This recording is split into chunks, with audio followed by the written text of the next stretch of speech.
hoy toca el frente marítimo, uno de los temas siempre polémicos, porque Valencia frente al mar, de espaldas al mar, cómo queremos que sea ese perfil y ese skyline de la ciudad visto desde el mar, y bueno, hay muchos temas que tocar y hoy pues yo creo que recibiremos mucha información al respecto.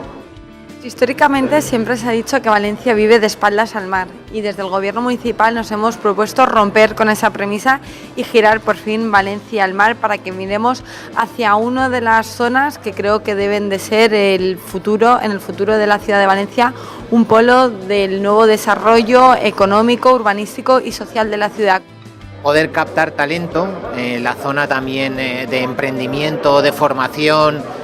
crear una zona de residencias para jóvenes, vincularlo al sector deportivo, sector turístico, poder delimitar bien las zonas para que los usos pues no interfieran entre unos y otros, y creo que esto debe ser uno de los objetivos fundamentales del Frente Marítimo.